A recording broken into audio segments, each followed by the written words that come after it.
안녕하세요. 김호준입니다. 그러면 제가 물어보겠습니다. 네. 지금 남양주에서 비프로닐이 검출이 됐잖아요. 예. 그러면 그 검출된 것이 어디로 갔습니까? 유청 추리를 알고 있습니까? 어디로 가 있어요, 지금? 추적하고 있고요. 하고 있다는 게 무슨 소리입니까? 지금 지금 추적할 수 있는 그 맵이 다 있는 거냐고요. 중간 그 수입 단계, 그 수입체들한테 가서 다 수거 지금 조치를 하고 있습니다. 수거를 도대체 어디로 간지를 알아야지 수거를 하는데 거기서 간 게 어디로 갔습니까?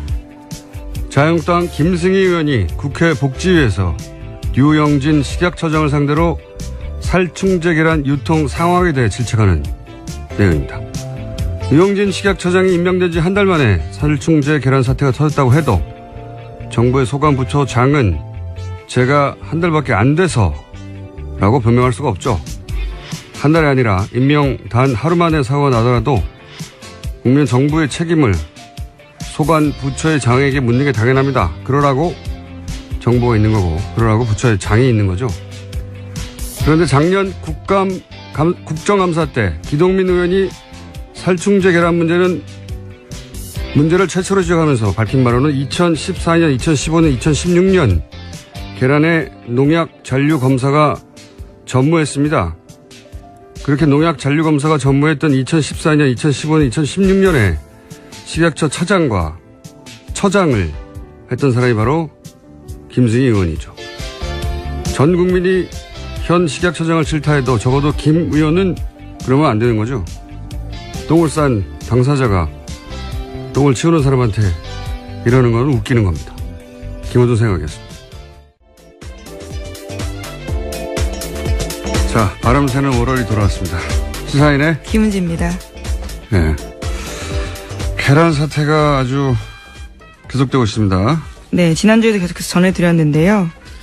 관련 뉴스가 있죠? 네, 오늘 아침 한겨레신문 단독 보도부터 전해드리겠습니다. 네. 농림축산식품부가 지난 4월에서 5월에 이뤄진 친환경 달걀 검사에서 살충제 성분 검출한 다음에 해당 농가의 달걀을 폐기하도록 조치한 사실이 뒤늦게 확인됐다라는 겁니다. 농심부는 폐기 처분을 내린 당시에는 물론이고요.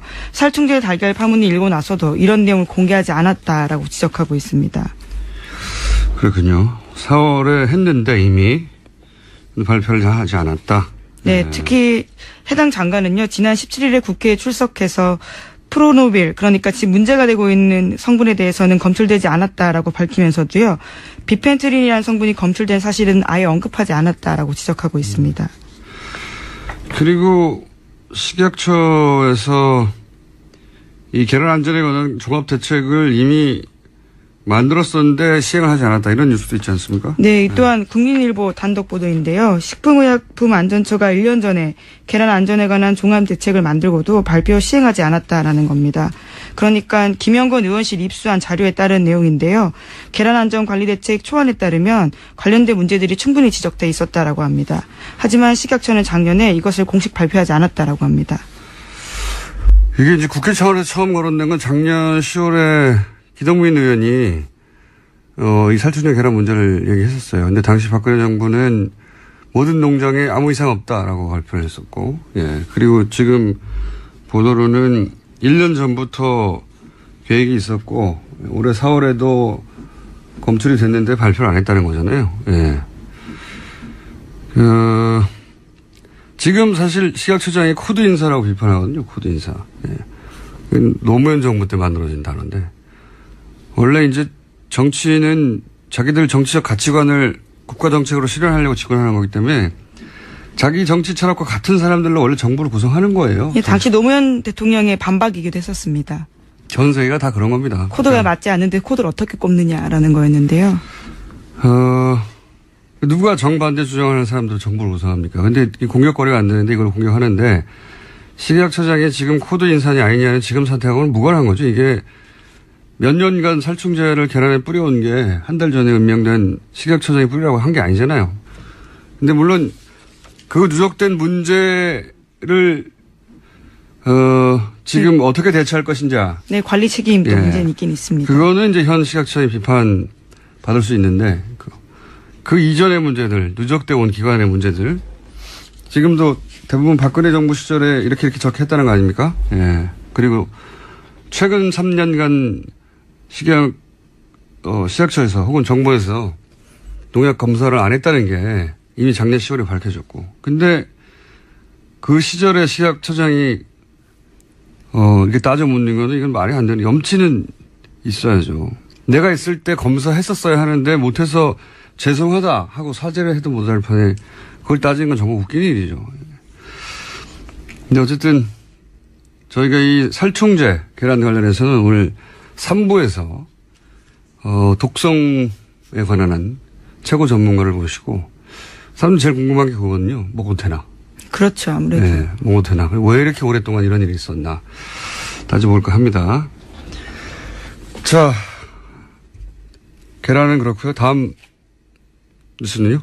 네, 국정원 적폐청산 TF 관련 소식도 계속해서 전해드리고 있는데요. 그 소식도 전해드리겠습니다. 민간인 댓글팀장 30명에 대한 정보 등이 검찰에 넘겨졌다라는 뉴스는 이미 전해드렸습니다. 그런데 이들에 대한 새로운 소식이요. 오늘 아침 한겨레신문 보도로 나왔습니다. 이들 대부분이 이명박 전 대통령 지지단체 소속이라는 건데요. 해당 단체 이름은 자유주의 진보연합, 선진미래연대, 자유한국연합 등입니다.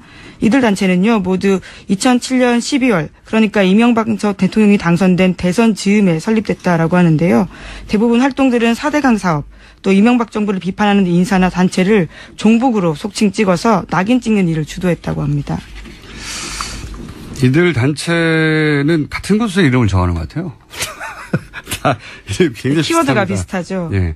자유, 뭐 애국, 예. 선진, 미래 이런 거 들어가면 의심해 봐야 됩니다. 근데 지난주에도 잠깐 언급했지만 이들 단체가 지속 가능하도록 국가 예산을 조직적으로 지원했다 얘기를 드렸었는데 오늘 뉴스가 나왔네요. 그러니까 단체를 만들어 놓고 정부 기관에서 이들 단체의 돈줄을 만들어 줍니다. 예. 네, 그렇죠. 이를테면요, 미소재단이나 보건복지부로부터, 그러니까 민생경제정책연구소에서는요, 돈을 받게 되고요. 또 공익사 활동 지원 사업에 선정돼가지고 관련 단체들이 돈을 받습니다. 몇십억씩 줍니다. 예. 이들 단체가. 그래야지 활동해서 할 수 있으니까.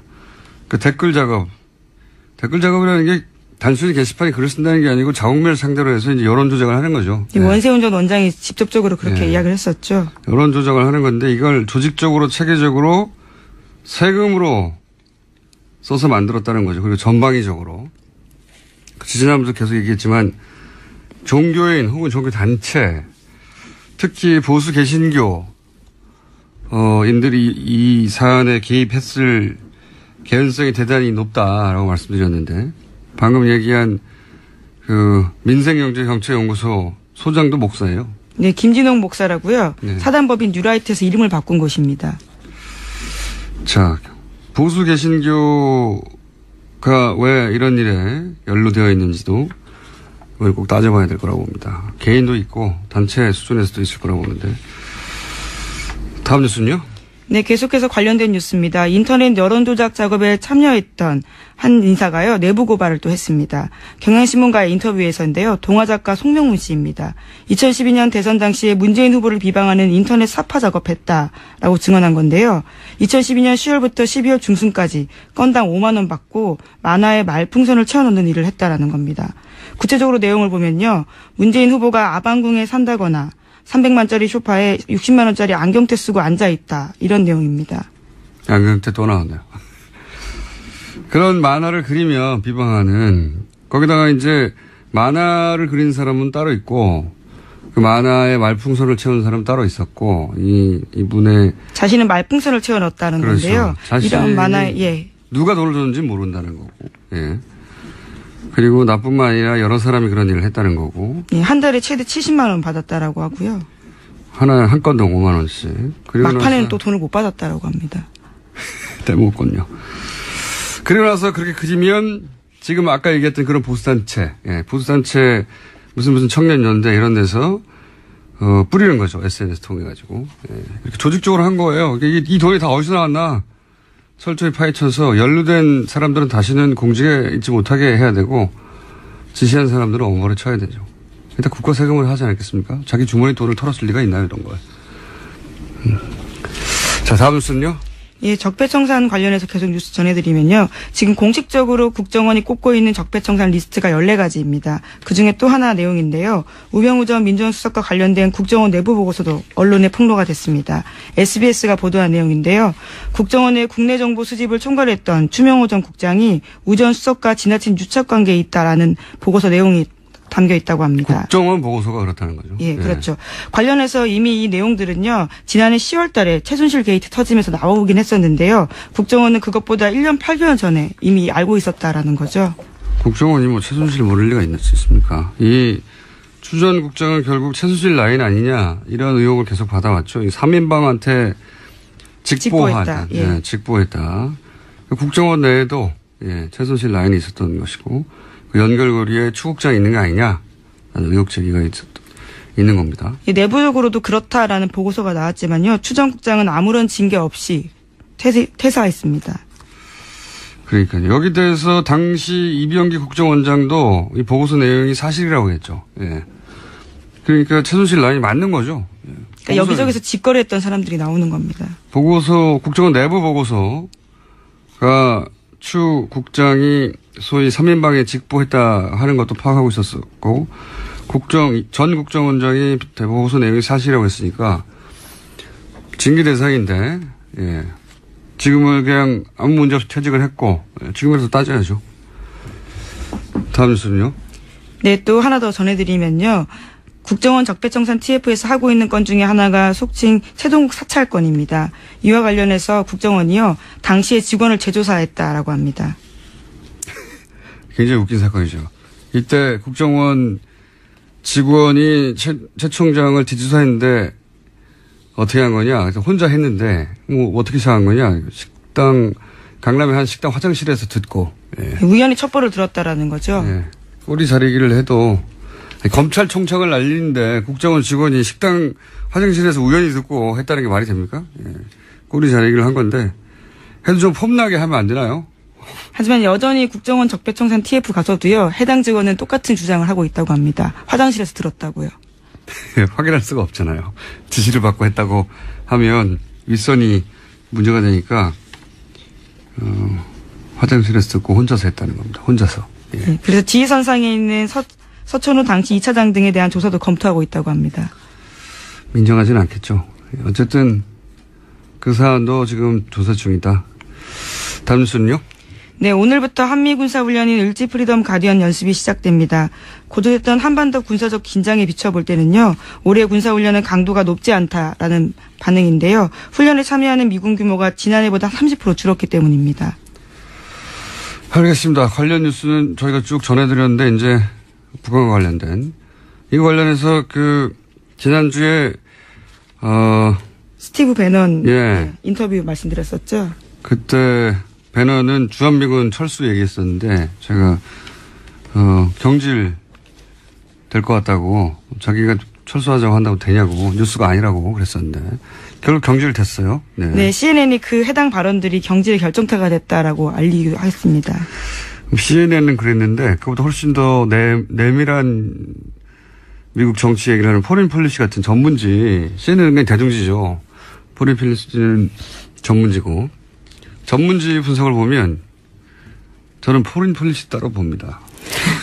갑자기 왜 여기서 갑자기 깨알같이 자랑을 하시는 건가요? 생각이 나서 이게 밀려난 건 그런 발언 때문이 아니다라는 분석이 있어요. 뭐냐면 여기는 이제 전직 외교관이나 전직 관료들이 혹은 전문가들 분석해서 많이 쓰거든요. 네, 정치 전문 분석 매체죠. 네. 폴리티코. 포린 폴리시에서 재밌는 기사가 있어서 이 관련해가지고 뭐냐면 트럼프 대통령은 뉴스에서 자기보다 이름이 자주 등장하는 사람을 자른답니다. 이 분석은. 질투심에 의한 해고라는 건가요? 그러니까 배넌도 최근에 뉴스에서 주목도가 굉장히 높아지고 그래서 견딜 수 없어서 잘라버린 거라고 하고 이 예를 쭉 듭니다. 그러면서 예를 들어서 국가안보보좌관 플린 러시아 스캔들에 연루돼서 잘렸다. 네, 그렇게 알려져 있죠. 이게 이제 예를 들어 CNN 같은 대중지의 분석이라면 여기서는 그게 아니고 플린이 러시아 스캔들에 연루됐다고 했을 때는 안 잘랐대요. 그런데 이제 플린이 점점 이름이 자주 등장하자 자신이 다른 누구보다 주목받는 걸 좋아하는 사람이 트럼프 대통령인데 그래서 백악관 공식 기구를 통해서 발표를 안 하잖아요. 트럼프 대통령은 국가 정책과 관련된 중요한 결정을 먼저 트윗해버립니다. 그렇죠. 트윗으로 그냥 해버리는데 그래서 자기보다 뉴스에 더 많이 나오는 순간 트럼프 에고를 건드려서 잘린다는 공식이 있답니다. 개인적으로 저는 이 분석에 동의하는 게 제가 오랫동안 정치인들 봐왔는데 그 의사결정을 보면 조국과 민족을 위해서라고 포장을 하지만 실제 보면 대단히 찌질하고 사적이고 사소하고 자기 기분이 나쁘다든가 아니면 죄가 밉다든가 얄미워 죽겠다든가 이런 걸로 결정해요. 네. 그걸 이제 공적인 양 포장하는 경우가 아주 많죠. 그래서 저는 이 분석에 동의하는 바입니다. 그렇죠. 아니 대통령이 이렇게 찌질하겠냐.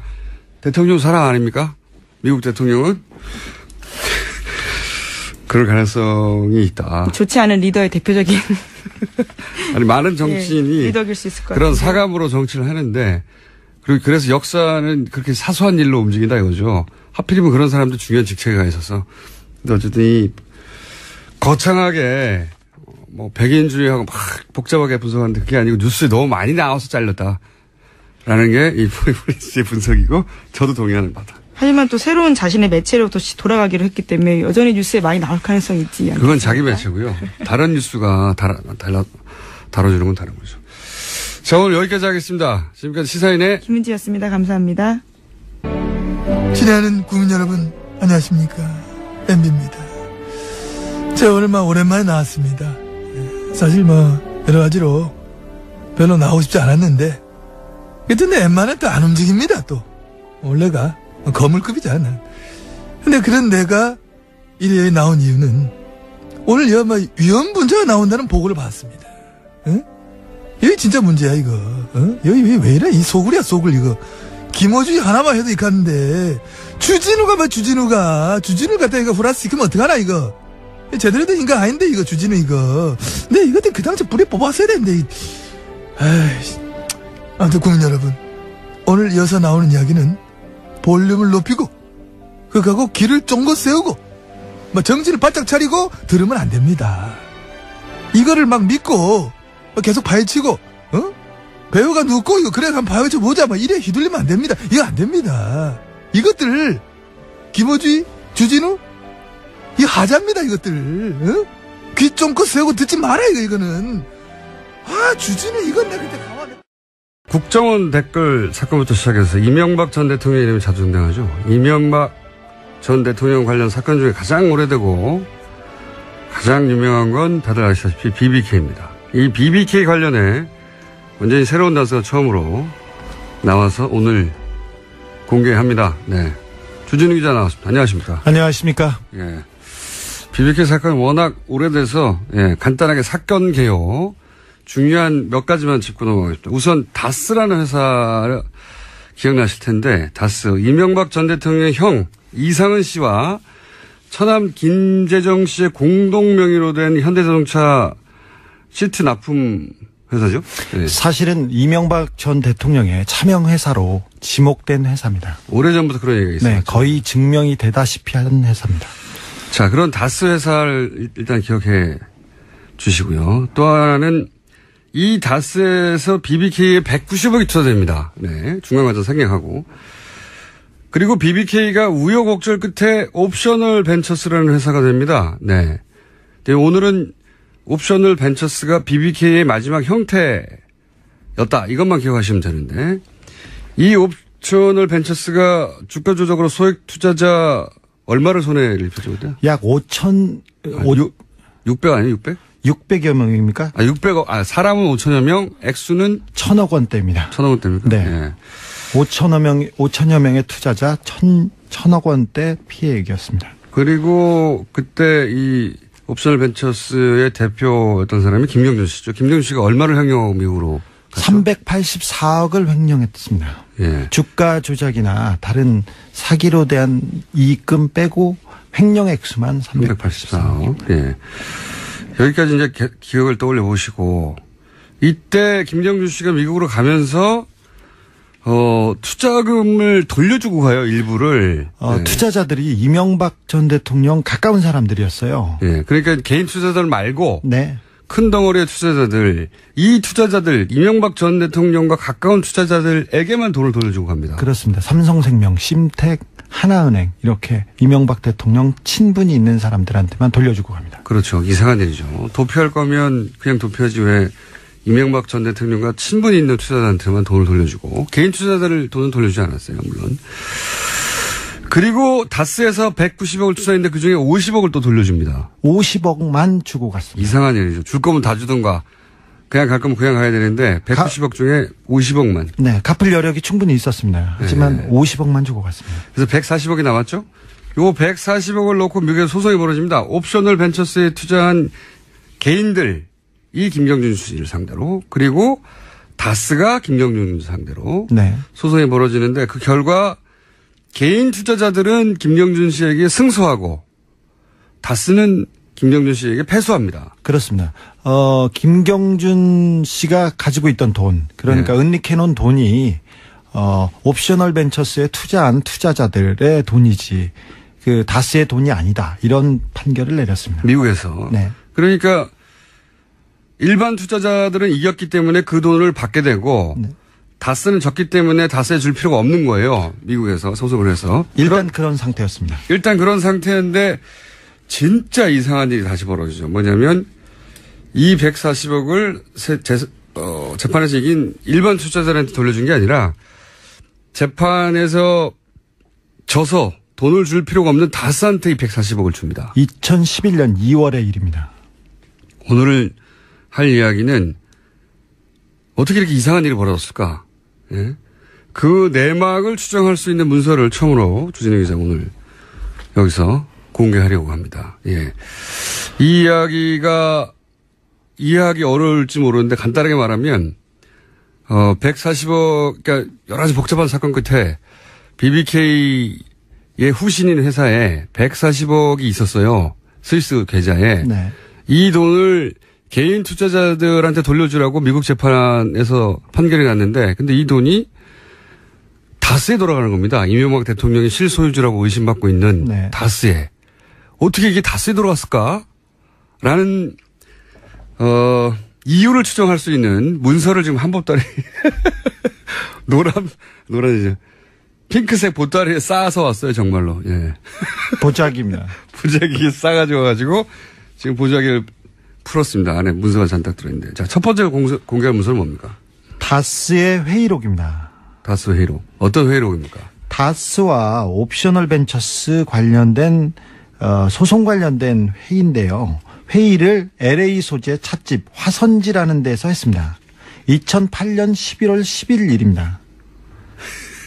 몇 시부터 몇 시까지도 있나요? 몇 시부터 몇 시까지도 있고요. 네. 11월 10일 날 하고 그다음에 11월 11일 날 양 이틀간에 걸쳐서 2시간 반, 5시간 뭐 이런 식으로. 그 다스의 내부 회의록인 거죠, 이게? 네, 그렇습니다. 네, 내부 회의록인데. 네, 다스 내부에 다스의 이사 신아무개 씨, 다스의 계장 참여했고요. 그리고 미국 변호사들이 참여했고 오세경 변호사라는 사람도 참여했고 여기에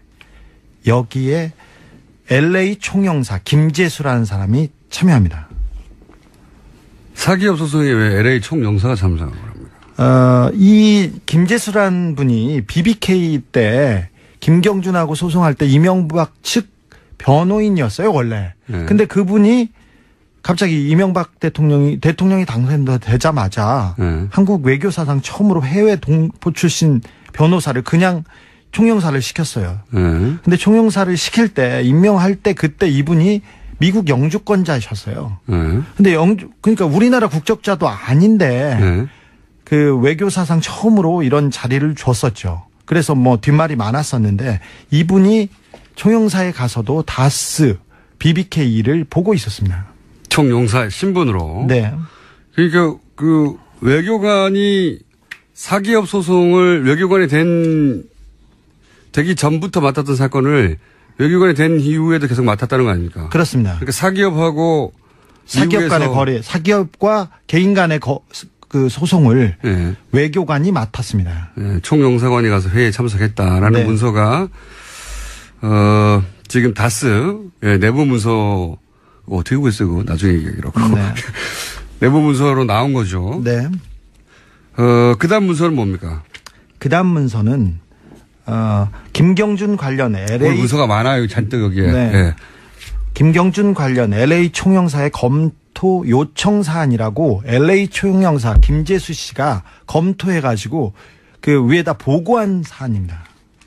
작성을 누가 했고 무슨 내용입니까? 청와대 민정실에서 작성한 것으로 보입니다. 다스의 핵심 관계자가 청와대로부터 받았다고 지시를 받았다고 하면서 내놓은 서류 3장짜리 서류입니다. 관공서 형식이고요. 지금 아까 봤던 다스 회의록은 이렇게 다스의 직인이 찍혀 있거나 그렇거나 이런 식으로 보고서 형식으로 되어 있습니다. 여기도 많습니다. 네. 10여 개 있는데요. 이런데 이 문건은 관공서 문건이 분명한 형식입니다. 그러니까 청와대 민정에서 만든 문건인데 네. 내용이 김경준과 옵셔널 벤처스 소송 관련해서 네. LA 총영사에게 네. 이러저러한 사항을 검토하고 그러고 나서 그 결론을 정리한. 네, 그렇습니다.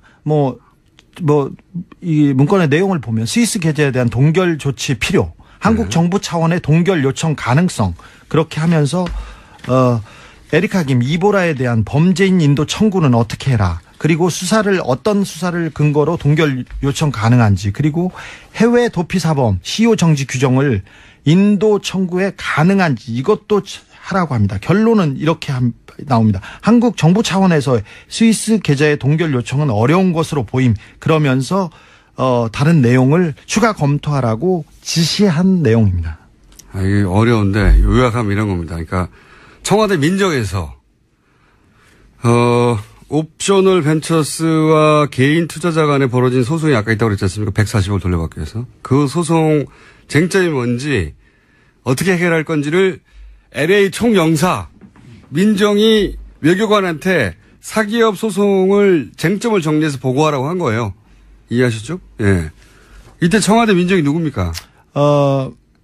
담당자는 있습니다. 담당자는 있는데 이름 밝힐 수 없나요 지금? 네. 누군지 알지요, 저는. 알겠어요. 그러니까 이게 내용이 그러니까 요약하면 이런 거네요.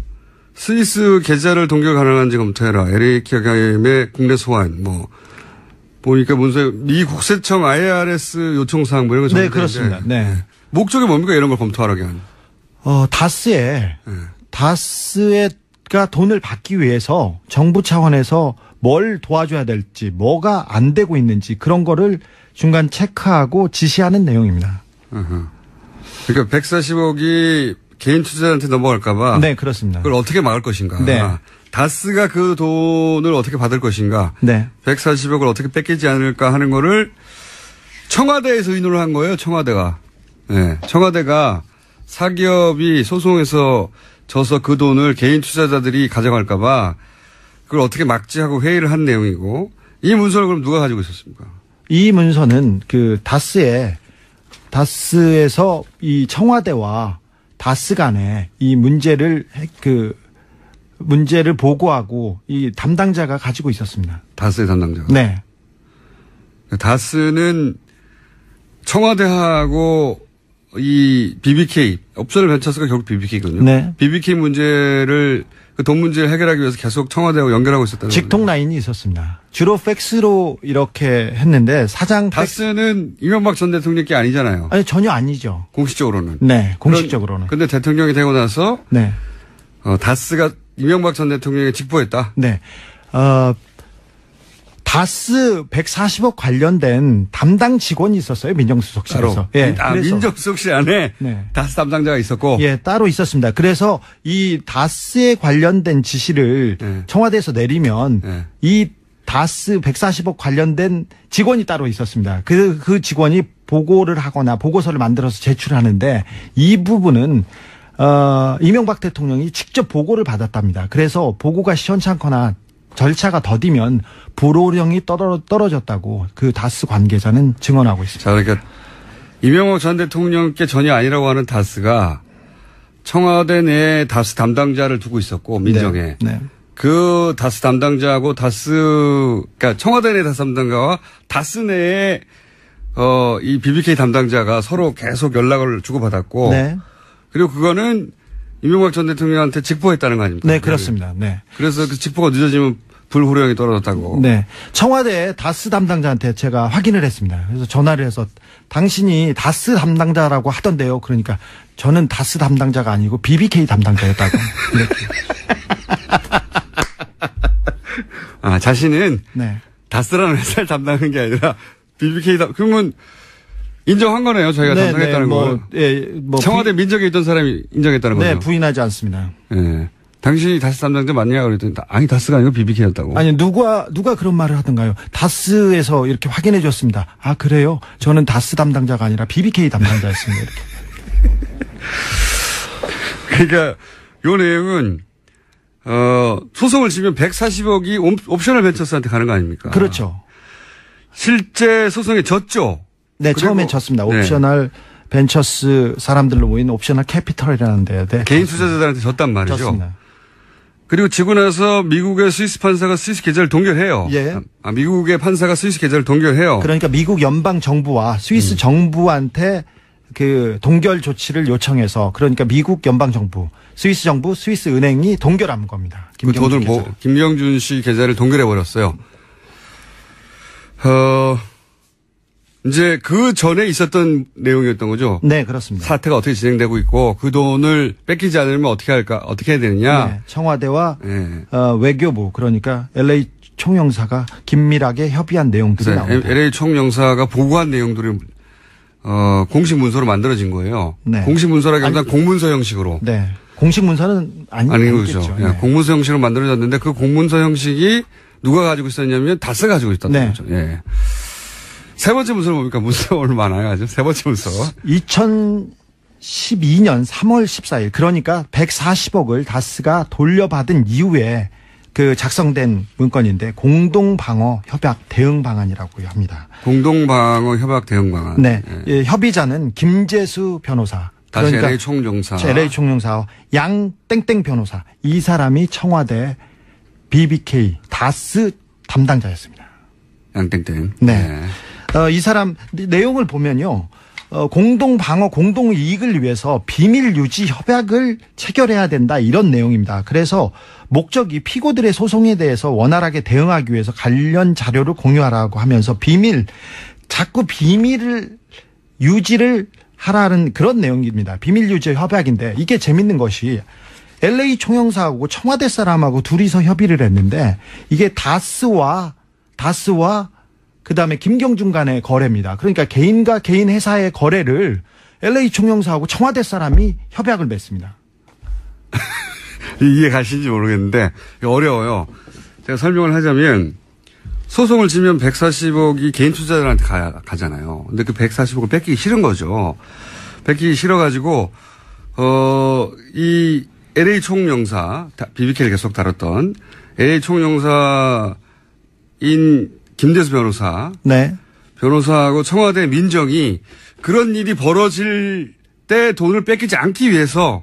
네. 돈을 뺏기지 않기 위해서, 김경준 씨와 다스가 공동방어 협약을 맺어야 한다. 이거 아니에요? 네, 그렇죠. 무슨 얘기인지 이해하셨어요? 140억을 다스가 김경준으로부터 받았습니다. 받고 나서 문제가 끝나지 않고 그리고 이면 합의가 있다, 무슨 딜이 있다, 무슨 FTA 관련해서 뭐가 있었다 이런 식으로 계속 얘기가 나오니까 청와대와 외교부가 만나서 비밀 협약을 맺어라. 이 대응 방안을 만들어서 건네줍니다. 개인과 개인 회사한테. 그러니까 재판에 져서 140억이 개인 투자자들한테 가는 걸 막으려고 노력을 했고 돈을 결국은 다스가 받아내요. 받았습니다. 받아내는데 이때 어떻게 140억을 돌려받을까? 그 근거를 위해서 비밀 협약을 맺었다는 거죠. 그렇죠. 예, 그런 문서예요. 그리고 그 내용을 보면 계약 근거를 남기지 말고 구도 약속으로 처리를 해라. 그렇죠. 서류 정보는 꼭 구두로 하라는 겁니다.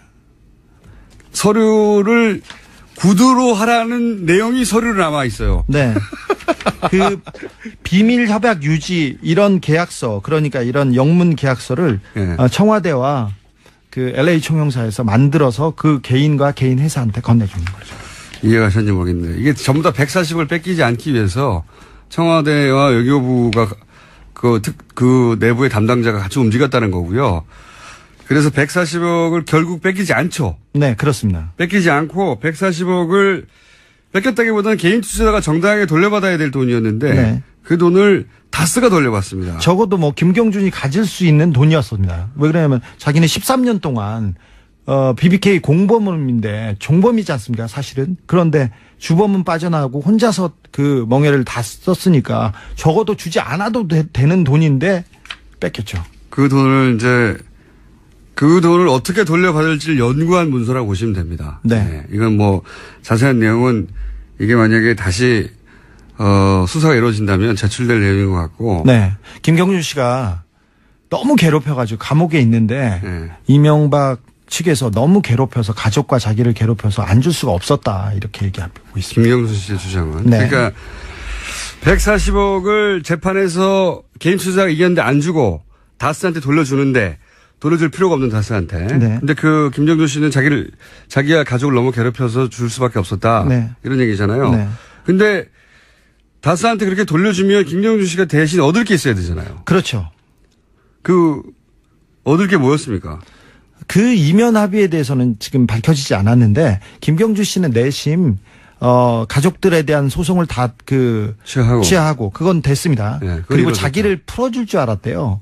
그리고 풀어줄 줄 알았겠죠. 네, 다스의 이 140억 담당자도 풀어주기로 했답니다. 풀어주기로 했는데 다스의 담당자도. 네. 네. 그런데 돈을 받고 나서 네. 그 윗분이 이명박 대통령께서 마음을 바꿔가지고 안 풀어줬답니다.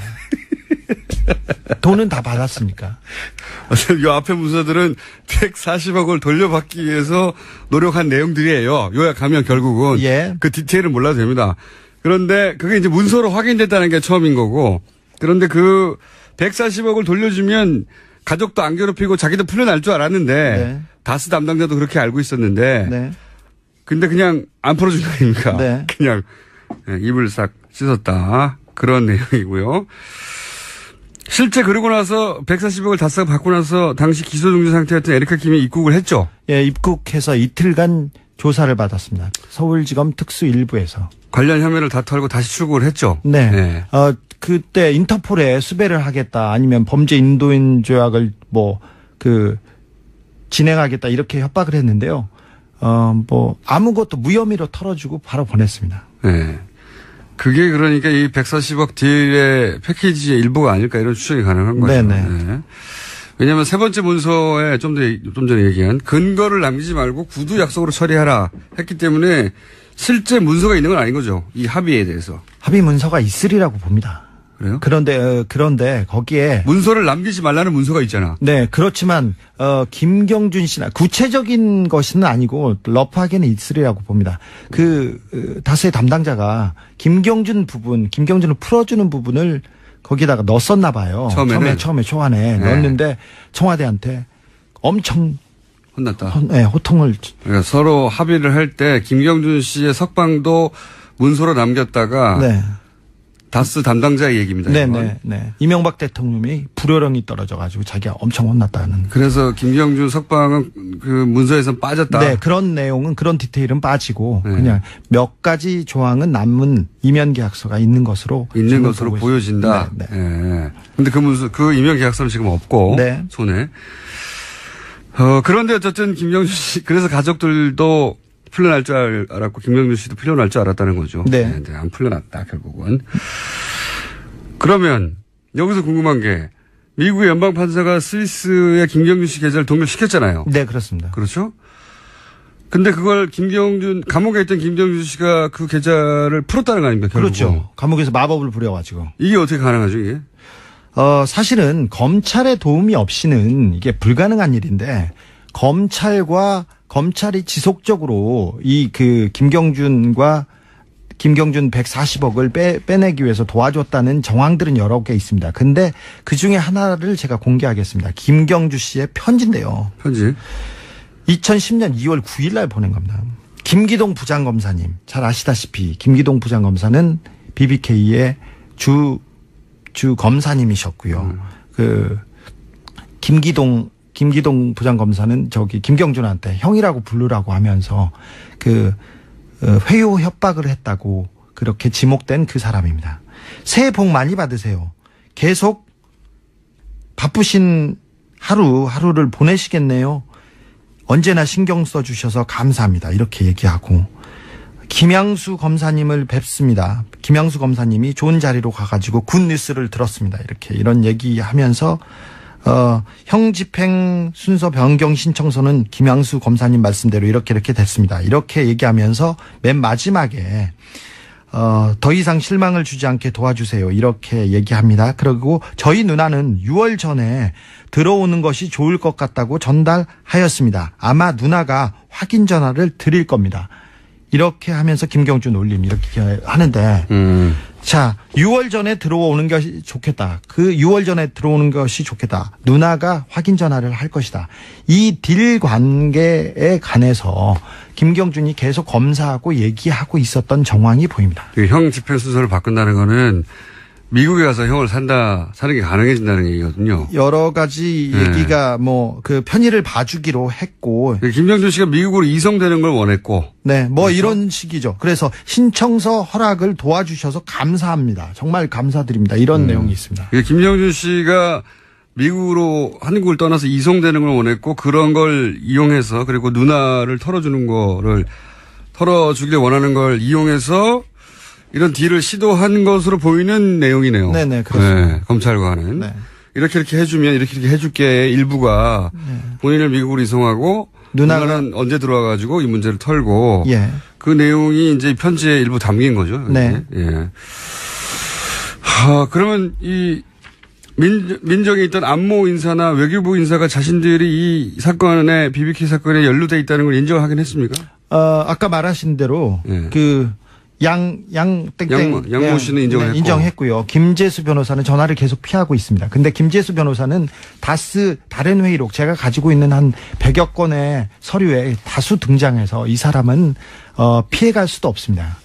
그리고 다스 측에도 확인을 했는데요. 사실 다스에서 이 문제를 담당했던 분이 저한테 모든 얘기를 털어놓으셨어요. 그리고 지금 다스의 실권자이신 이명박 대통령의 아들 이시영 전무한테 여쭤봤습니다. 제가 전화 받았습니다. 140억을 받기 위해서 청와대가 움직인 정황, 아버지가 움직인 정황을 알고 계세요? 그러니까 깊은 한숨을 쉬시고요. 그리고는 아니요 할 수도 있죠. 깊은 한숨을 쉰 다음에. 아니요. 주진우 기자입니다. 오랜만에 뵙습니다. 그랬어요. 제가 좀 단연간 괴롭힌 그게 있었습니까? 그랬더니 한숨을 쉬시면서 자기는 모르는 일이라고 죄송하다고 이렇게 끊더라고요. 자기는 모르는 일이라고.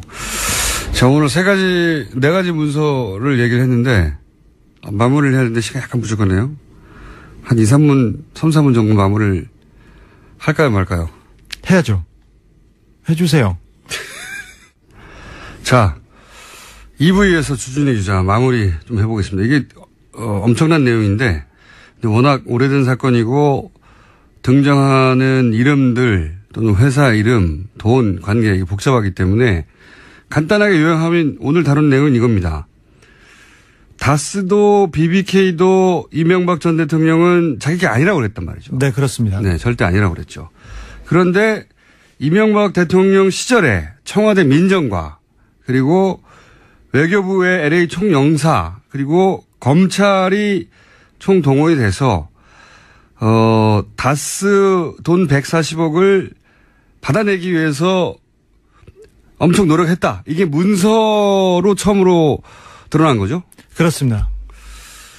그러니까 대통령의 재산이 아닌데 대통령이 청와대하고 외교부를 움직여서 그 돈을 받아내려고 했다는 겁니다. 요약하자면. 그렇죠. 개인 회사와 개인 간의 채권 채무 관계인데 청와대와 외교력이 총동원돼서 검찰력이 총동원돼서 그 빚을 받아주기 위해서 노력했다는.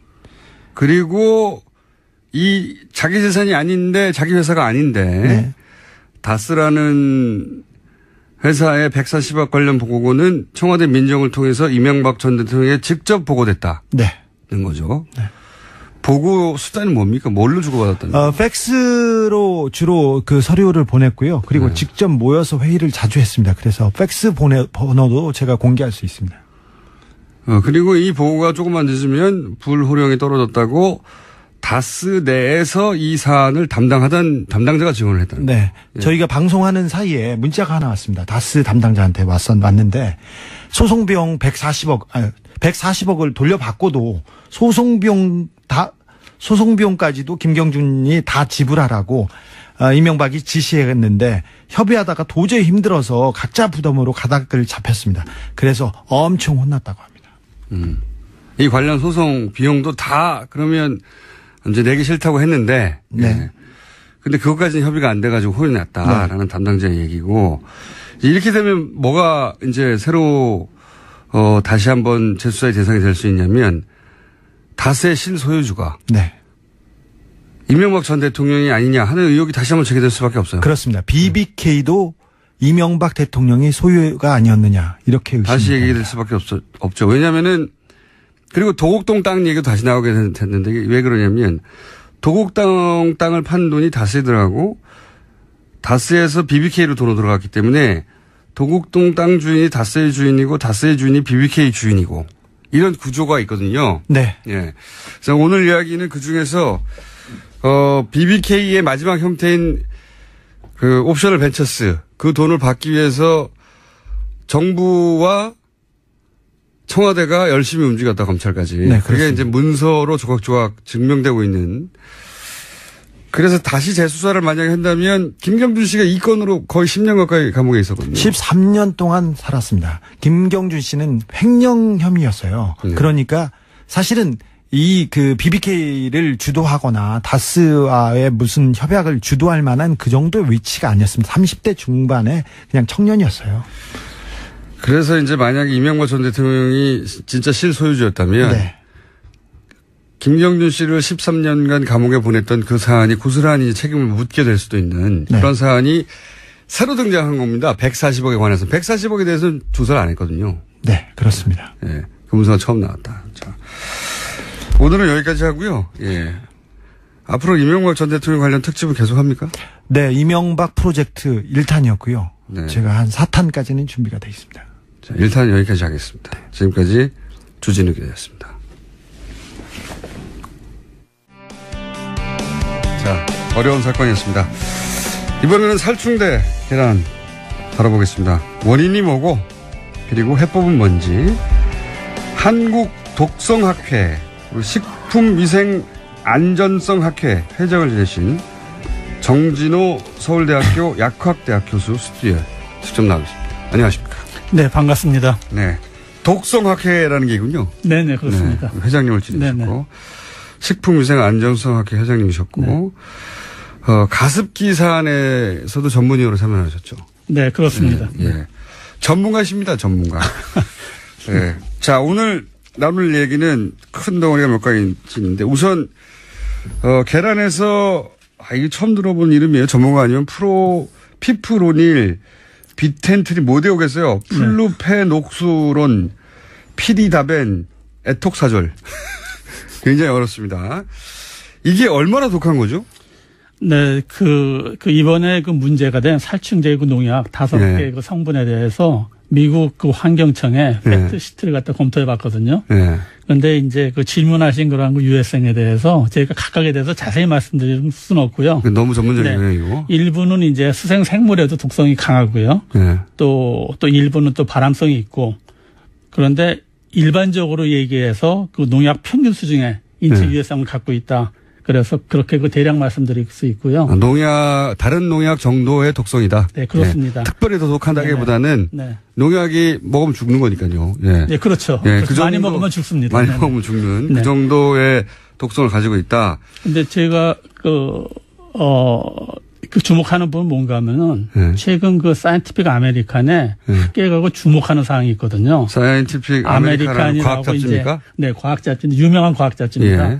그래서 이 부분은 아마 정부에서 빠른 시간 내 역학 전문가와 함께 정밀 검토가 필요한 사항인 것 같습니다. 독성이 어느 정도인지. 그러니까 병과의 관련성입니다.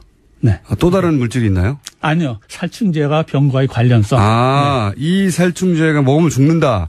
이건 뭐 당연한 건데 많이 먹으면. 네. 그게 아니라 이 살충제들이 어떤 특정 병하고 관련이 있을 수 네, 있다. 그렇습니다. 네. 오. 그렇군요. 네.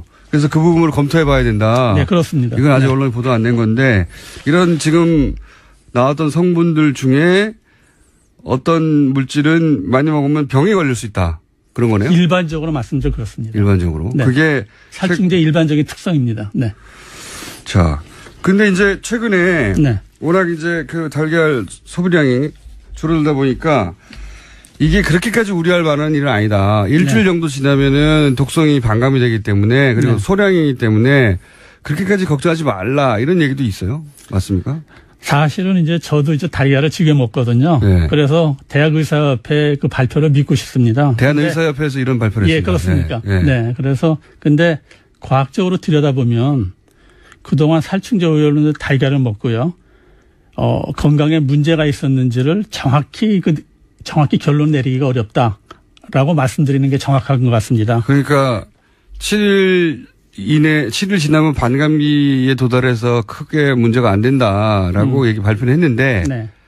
과학적으로 자면 그렇게 정확하게 말할 수가 없다. 네.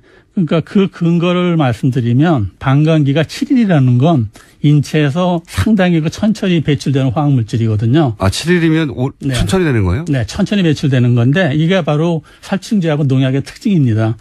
그리고 그 인체 내 그 대사 속도하고 예. 체내 분포 부분은 이제 살충제 농약을 갖다 기준치를 설정하잖아요. 예. 그런데 전부 다 반영을 하거든요. 예. 대사 부분은. 그리고 이제 기준치가 그 넘는 살충제가 오염된 달걀을 사람이 이제 얼마나 장기간 먹었는지를 정확히 모르죠. 모르죠. 네. 그래서 현재까지 알지 못하는 불확실성한 그런 변수가 굉장히 많거든요. 근데 이제 다만 제가 믿는 것은 뭔가 하면은 인체는 그 유해 화학물질에 대해서 화학물질 저농도로 노출됐을 때 네. 해독작용이 잘 발달되어 있습니다. 몸이. 네네. 또 하나는 뭔가 하면은 인체 그 노출치를 기준으로 설정할 때 예. 굉장히 보수적으로 합니다. 원래. 네네. 아하. 그래서 그런 부분을 믿을 수밖에 없을 것 같습니다. 그렇군요. 그러니까 일주일이면 반감된다고 했을 때 일주일은 보통 인체가 화학물질을 처리하는 것보다는 느리다. 네, 그렇습니다. 네. 원래는 굉장히 빨리 처리하나 보죠, 몸이. 대량 의약품 같은 경우는 어떤 물질들은 30분? 30분. 반감기가 30분? 보통 의약품은 4시간, 8시간 그런 식으로. 하루 이내에 끝나네요, 보통은. 네, 그렇습니다. 네네. 그러니까 웬만한 그러니까 치사량이 이르지 않는 독성 물질은 하루 안에 반으로 줄어든다. 몸이 그게 처리해서. 이제 반감기하고 치사량하고 딱 맞는 건 아니거든요. 딱 맞는 건 아닌데. 네. 딱 맞는 건 아닌데 그 살충제하고 농약 같은 경우는 일반적으로 그래서 반감기가 느리기 때문에 체내에 축적되는 경향이 있습니다. 나쁜 거네요.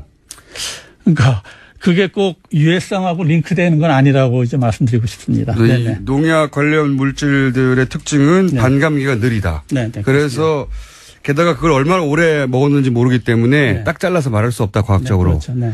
하지만 그나마 인체는 이런 화학물질을 굉장히 잘 필터링하고 네. 배출해내는 구조를 가지고 있어서 네. 그러면 그렇게 따지면 달걀을 매일 한 5개, 10개씩 먹지 않는 한은 그렇게까지 우려할 필요는 없다. 이렇게 말할 수 있습니까? 제가 지금 이제 그 언론상에서 보면 이제 현재 발표되고 있는 그 인체의 그 유해성에 대해서 급성 독성이라는 게 뭔가 하면 단기간 많은 양이 노출되는 거거든요. 단기간 많은 양. 그 시나리오로 자꾸만 이제 유해하다 안 하다 그렇게 얘기를 하는데 사실은 크게 의미가 없습니다. 그런 거는 크게 그러겠죠. 의미가 없고요. 살충제 농약 같은 식품 오염은 우리가 계속 소량씩 장기간 먹잖아요. 그렇죠. 계란을 계속 먹으니까. 네, 그래서 유해성 평가를 그 만성 네. 그러니까 그 소량씩 장기간 노출되는 만성 시나리오로 해가지고 아하. 인체 유해성을 평가해야 됩니다. 아, 근데 그렇군요. 지금 이제 그 언론에서는 자꾸만 그 급성 가지고 얘기를 하는데, 네네. 계란은 평생 먹어왔으니까요, 네. 다들. 그래서 사실은 유해성 평가하기가 더 힘든 겁니다. 네. 그렇군요. 네네.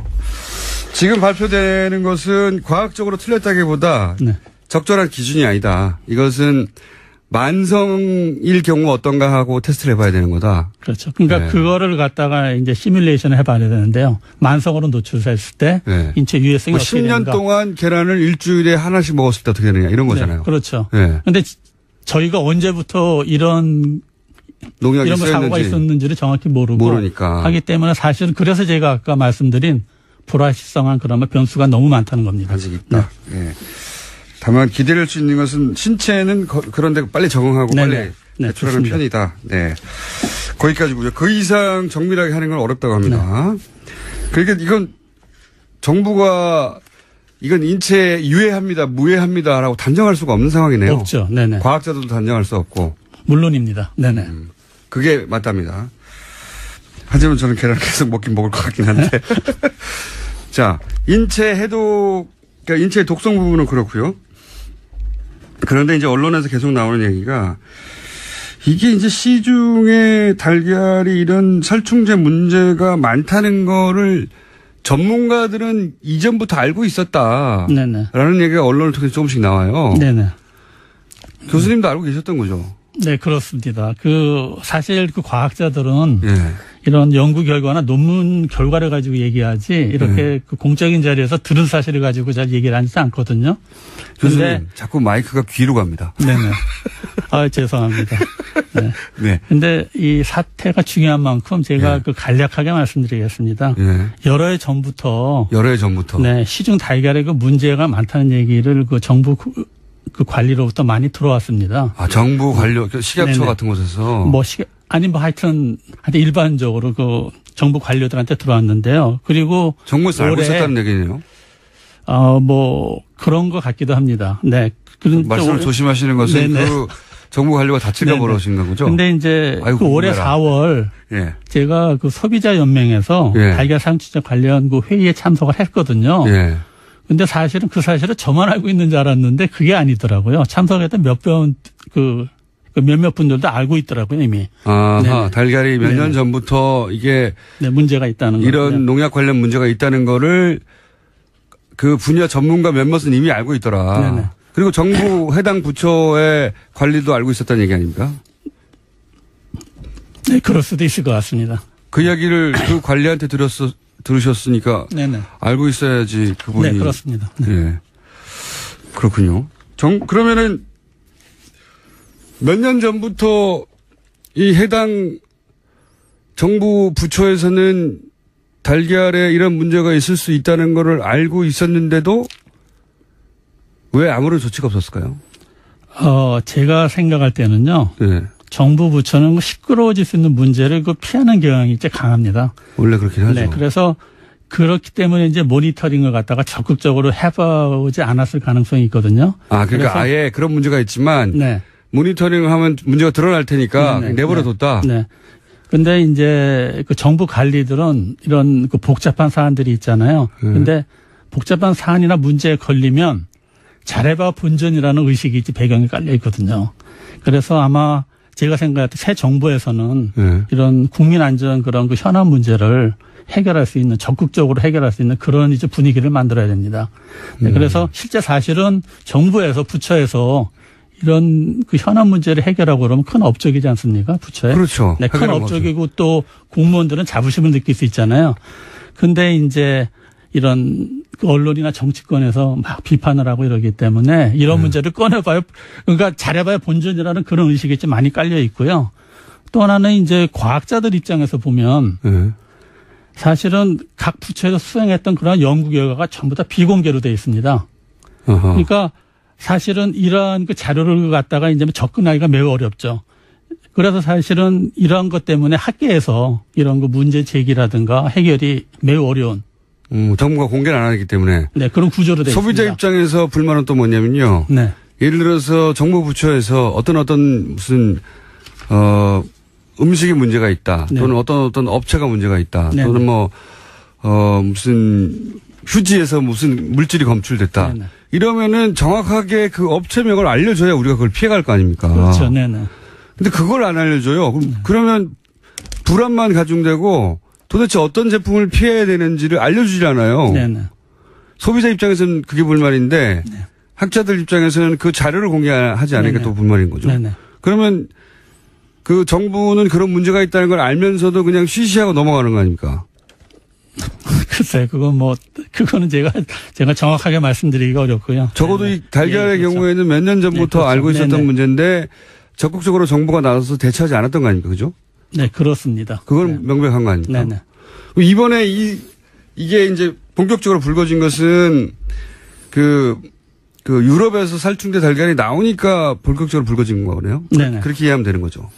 그렇습니다. 네네. 네. 네. 만약에 유럽에서 이런 사건이 안 터졌으면 또 전문가 일부만 알고 시시 넘어갈 수도 있었겠네요. 네, 저도 그렇게 판단이 됩니다. 네. 그 몇 년 그래 왔으니까요. 네네. 네. 근데 이번에는 유럽에서 하도 크게 문제가 되니까 네. 우리나라에서도 다시 본격적으로 우리나라 달걀이 괜찮냐고 하는 그 대중의 네. 질문이 있었고 네. 검사하지 않을 수 없어서 검사했더니 나다 이거 아닙니까? 네. 그리고 네. 또 하나는 이제 이번 4월 달에서 가졌던 회의에서 예, 소비자 이런 면. 문제가 그때 이제 회의 결론이 뭔가 하면 이런 부분을 네. 담당 부처에 옮기자. 네. 그래서 이게 어느 정도는 공론화되어 있다고 그렇게만 정부 부처는 느낀 것 같습니다. 네. 아하, 네. 정부부처에서 숨기려고 해도 네. 이 4월에 네. 소비자연맹에서 지적을 했고 네. 그리고 때 맞춰서 유럽에서 살충제 파동이 터지니까 더 이상 숨길 수 없다. 네, 해서 정확한 것 같습니다. 해서 네네. 조사가 된 것이지 이 달걀이 문제가 된 건 몇 년 됐습니까? 처음 들으신 게? 아, 그거는 정확하게 기억은 못 하는데요. 최소한 3년 이상입니까? 네, 3년 이상입니다. 네. 5년 이상인가요? 아, 그거는 정확히 기억 못 하겠습니다. 이명박 정부 때도 이런 얘기가 있었습니까? 아, 그거 제가 어떻게 기억하겠습니까? 하여튼 꽤 오래됐다는 거죠. 네. 예.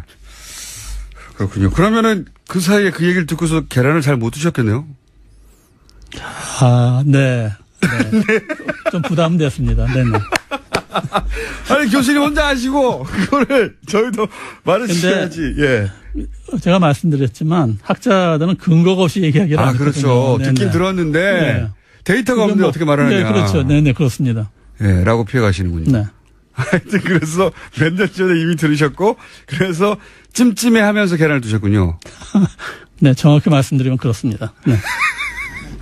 웃을 일은 아닌데, 어쨌든, 그래서 전문가들이 문제 제기를 하고 결국은 올해 4월 달에 드디어 소비자연맹에서 이런 거를, 토론을 거쳐서 공론화하고, 그러면 정부 관련 부처들, 뭐 시각처 같은 데서 압박을 받았겠네요. 그래서 그렇죠. 이제, 네네, 근데 그렇습니다. 마침 터져주니까 나왔다. 자, 그러면 관련해서 뭐 이걸 청와대가 막았네 어쩌네 하는 얘기도 네. 있습니다. 근데 그건 뭐 교수님이 아실 것 같지는 않고요. 네네, 그죠? 네. 예. 교수님 어떻게 아시겠습니까? 2015년에 이 안전관리 대책을 마련했는데 박근혜 정부 당시 청와대 민정수석실에서 이거를 막았다는 의혹이 제기됐어요. 네네. 왜 막았는지는 모르겠는데 여하간 만약에 이게 터지면 정부에 부담이 될까 봐 막은 건지 어쨌든 음식 관련을 민정수석실에서 막았다는 이제 보도가 있긴 있는데 네. 그랬다는 얘기는 이제 몇 년 전부터 이 이야기가 돌았다는 것에 대한 정황 중에 하나죠. 역시 정부도 이걸 알고 있었구나 하는. 그럴 수도 있겠죠. 예. 네네. 이건 교수님께 여쭤볼 내용이 아니고 하여튼 몇 년 전부터 이런 일이 있었다. 자, 그러면 이걸 어떻게 해결해야 됩니까? 네? 어떻게 해결해야 됩니까? 이제?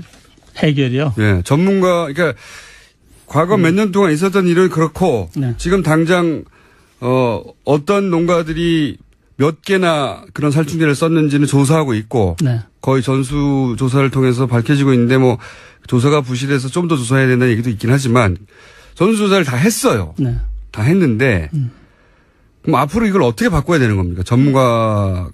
그래서 이제 지금 예. 하고 있는 조치들은 조치대로 하고요. 예, 하고. 제가 판단할 때는 근본적으로 이게 바꿨으면 이제, 좋겠군요. 근본적으로 바꿔야 됩니다. 그래서 제가 그 배경을 말씀드리거든요. 근본적으로. 말씀드리면은 이 살충제와 농약은 그 바이오사이드라 그래가지고 살생물제라고 합니다. 네. 살생물제. 근데 살생물제. 네, 살생물제라 그럽니다. 근데 생물을 죽이는. 예, 그렇습니다. 네. 네. 그래서 사실은 이제 오래전부터 이 살생물제인 그 살충제라든가 농약이라든가 네. 관리에 상당히 문제가 있었다고 느끼고 있었습니다. 전문가로서. 네. 근데 그 이유는 뭔가 하면은요.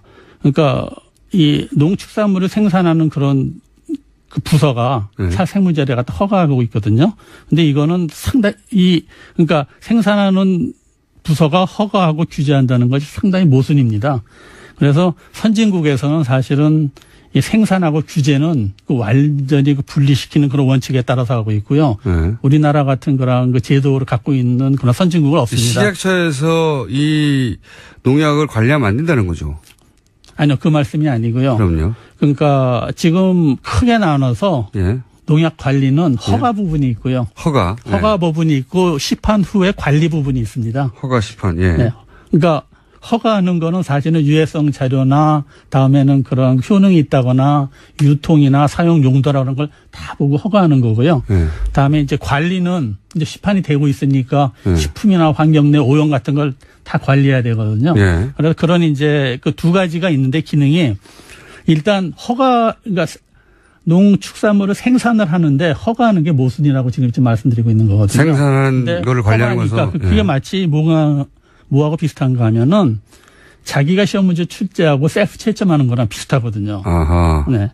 그래서 선진국은 그런 제도를 안 가지고 있고요. 아하. 또 하나 이제 그래서 저는 지금 이 전체적인 틀에서는 허가 부처를 바꿔야 된다고 생각을 합니다. 허가 부처를 바꿔야 된다. 허가 부처를 바꿔야 생각하고 또 하나 이제 그 문제는 이 허가를 할 때 살생물제의 그런 이 안전성을 평가할 때는 전문성이 굉장히 많이 필요하거든요. 전문가가 필요하겠죠. 네, 전문성이 굉장히 많이 필요한데, 근데 이제 현재 농식품부에서 담당을 하고 있는데 그러한 그만한 그런 전문성을 갖고 있지 않다라고 제가 감히 말씀드릴 수 있을 것 같습니다. 농식품부에서 허가하는데 네. 농식품부가 이물질을 허가할 만큼의 전문성이 없다. 네. 예. 그래서 예는 많지 있지만은 시간 관계상 말씀드리지 않겠고요.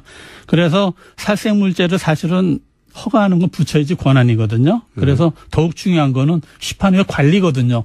지금은 전부 다 관리에서 터져 있는데 초점이 지금 관리에 맞춰져 있는데 허가 부분을 다시 한번 들여다봐야 됩니다. 허가부터 네, 그렇죠. 이 부처를 독립시켜야 되고, 네, 그렇죠. 전문 부처로 독립시켜야 되고, 그리고 관리는요. 그래서 지금 사실은 이번 사태에서 보면은 농식품부는 허가하는 그 권한은 갖고 있는데 관리에서는 그 총체적인 부실이 지금 이제 드러나고 있잖아요. 네. 그래서 허가할 능력도 없는데 허가를 했고 관리도 못하는 거죠. 그렇게 심하게 말씀할 수는 없고요. 교수님 말씀이 결국 이 말 아닙니까? 네. 아니 그거는 굉장히 심하게 말씀드린 거고 하여튼 네. 그래서 조금 더 이제 그 말씀드리면 그래서 저는 이제 사실은 여기에 출연하는 계기도 그것 때문에 그렇습니다. 그래서 사실은 이제 제가 이 농약기구 관리는 상당히 그 문제가 있다 그래가지고 제가 국무총실 산하 그 식품안전부 정책위원회에서 활동을 했거든요. 그래서 2013년에 제가 사실은 그 농약에 관심이 많아서 이 농약을 해보자. 그래가지고 그 농진청에 가서 현장 점검을 했습니다. 현장 점검을 했는데요. 근데 제가 믿어왔던 거하고 크게 이제 다르지 않더라고요. 문제가 많다는 거죠. 문제가 많죠. 그러니까 어디서부터 이거를 지적을 해야 되는지 그건 그 2시간 정도 했는데 어디서부터 문제다. 시작을 하고 어떻게 접근해야 되는지 사실은 질문하는 것도 한계가 있었고요. 그다음에 이제 그 부분에서 답변서가 다 왔는데 정부의 답변서가 네, 전부 다 답변서가 다 왔는데 아마 요즘 나오는 그런 농수산부의 농식품부에서 발표하는 그런 대책과 유사합니다. 그래서 제가 느낀 건 그냥 부처 칸막이에다 대고 말하면 메아리처럼 되더라고. 그런 느낌을 받았고요. 그래서 아마 그런 자료들이 전부 다 기록에 남아있을 겁니다. 그리고 또 한 번 기회가 있었거든요. 이거를 강조할 수 있는 또 한 번 기회가 있었는데요. 지난해 8월 가습기 살균제 제가 국정감사 민간 전문위원 활동을 했거든요. 그래서 이때 사실은 다른 위원들도 다 느끼고 있었고요. 선진국 형태로 바꿔야 된다. 어떻게 바꿔야 되는 겁니까? 그러니까 살생물제를 바꿔야 된다. 그렇게 이제 그 부분은 조금 이따가 말씀드릴 수 있을까요? 시간이 별로 안 남았습니다. 교수님. 시간이요? 네. 그러니까 오늘 대책의 요는 첫 번째는 농식품부가 이 독성 물질을 허가할 전문성이 없기 때문에 전문적인 기관으로 독립시켜라. 네, 그렇죠. 그리고 더 문제는 허가된 다음에 이제 특히 농약 같은 게 유통되고 관리되는데 그걸 정부 부처가 제대로 관리하지 못하고 있다. 네네. 전혀. 네. 그래서 이 관리 부분을 대폭 개선해야 된다. 네네. 어떻게 개선해야 되는지 요약하면요? 네, 그렇습니다. 이게 이제 가장 중요한 것은 지금 말씀드린 제가 배경을 정확하게 다 설명드리지 않았기 때문에 청취자들이 이해할지 모르겠는데요. 일단 중요한 것은 허가를 갖다가 농식품부에서 환경부로 이관을 해야 됩니다. 환경부가. 또 하나는요. 그러니까 사람들이 먹는 거에 관련된 독성 물질을 한 군데에서 전문적으로 해라. 아니요. 그러면. 허가에 대해서는 환경부가 해야 되고요. 다음에 이제 환경부는 지금 이제 신규 물질에 대해서 허가뿐만 아니라 현재 기존에 사용되고 있는 거 있잖아요. 유통되고 사용되는 거. 그것을 그 단계적으로 재평가를 해가지고 효능이 없거나 또는 그 부작용이 있는 것들은 그 퇴출시켜야 됩니다.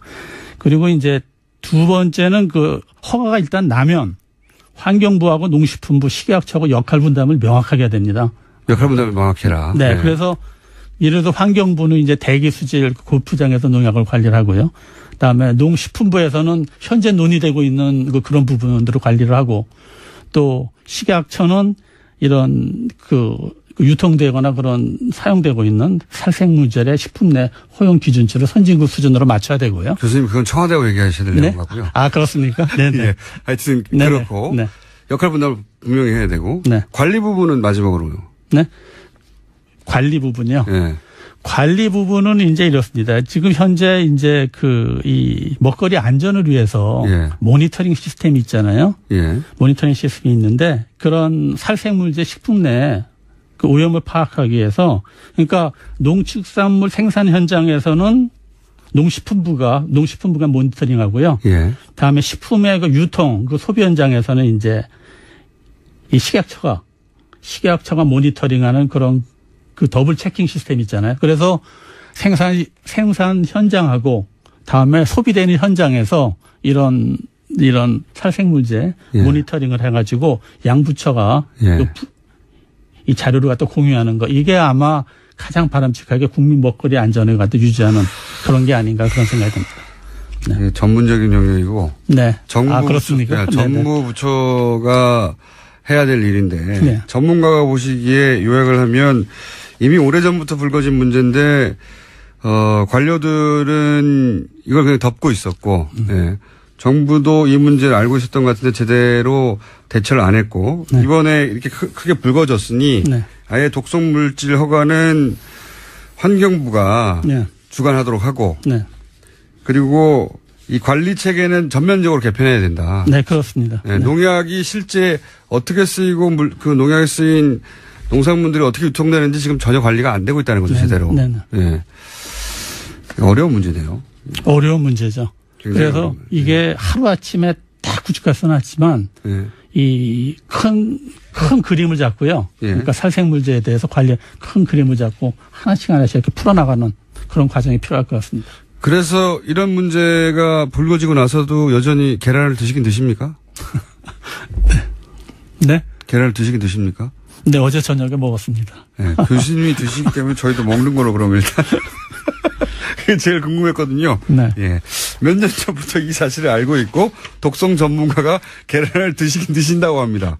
굉장히 중요한 내용입니다. 교수님 오늘 여기까지 하고요. 네네. 저희가 오늘 쭉 그 일반론은 들었는데 그중에 네. 그러면 구체적으로 어떻게 개편할까. 네네. 그 부분 이야기가 나오면 다시 한번 모시도록 하겠습니다. 네네, 그렇게 하겠습니다. 네. 왜냐하면 뒷부분은 제가 보기에는 청와대가 들어야 될 내용이거든요.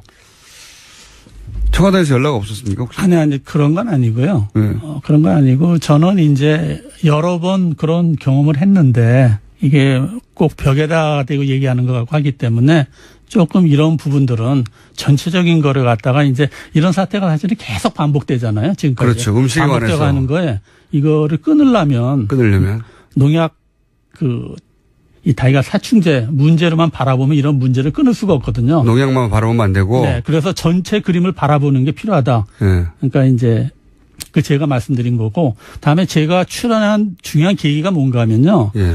지금 이제 언론이나 이런 데서 이런 문제점들을 많이 제기를 하잖아요. 예. 근데 뭐 대부분 그 맞는 말씀이고 정확한 건데 예.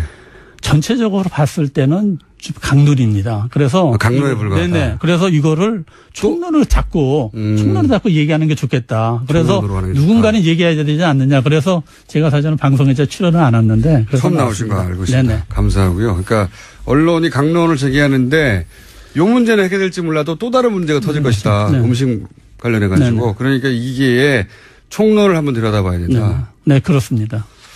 그 총론 관련해서 또 한 번 모시기로 하겠습니다. 네. 네. 한 번으로는 잘 못 알아들었거든요. 네. 자, 정진호 서울대학교 약학대학 교수님. 감사합니다. 네, 감사합니다. 불친절한 AS. 오늘 주진우 기자 관련 문자가 많네요. 예. 분홍보자기. 예, 분홍보자기 문서를 잔뜩 쌓았습니다. 보따리 장수처럼 웃겼어요. 기타 주준희 기자를 월요일 고정으로 해라. 뭐 이런 얘기도 많이 있습니다만은 앞으로 자주 나올 것 같습니다. 한동안. 예. 보라색, 이제 핑크 보자기에 뭐가 문서가 많아요, 보니까. 자.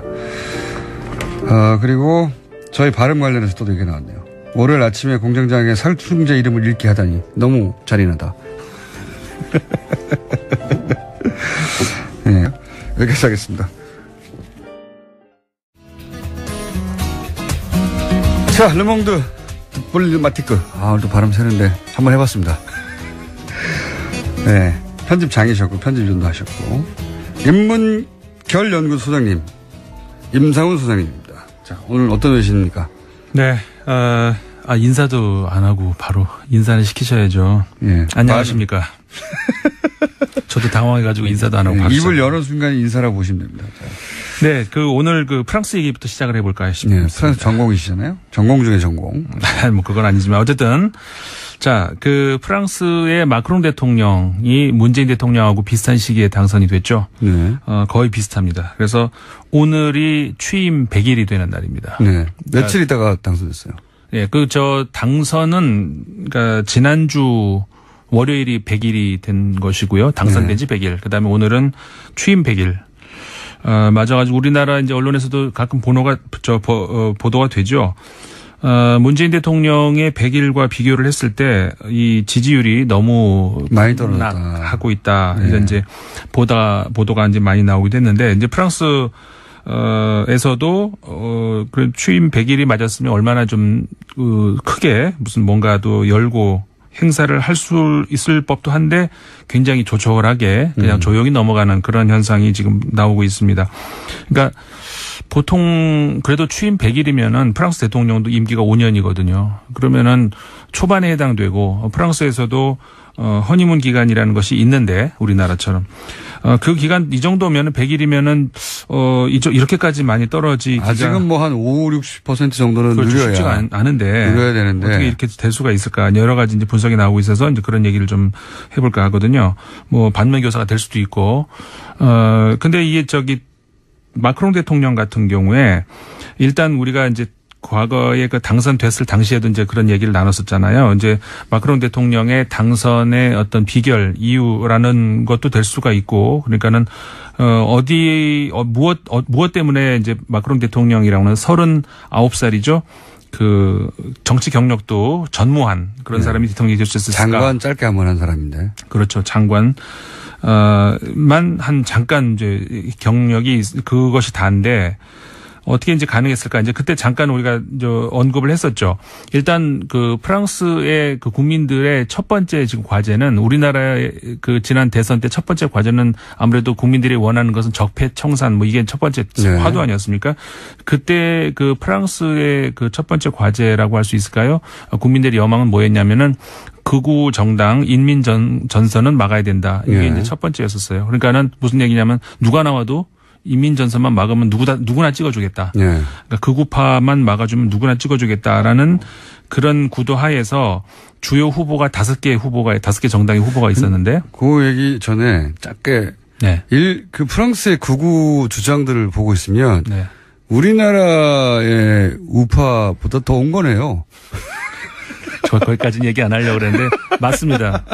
그러니까 맞아요. 프랑스에서 저 사람만은 절대 저 정당만은 당선을 막아야 한다고 하는 르펜 네, 주장들을 듣고 있으면 뭐 이 정도는 우리나라에서 보수 정당에 상상 나오는 얘기인데.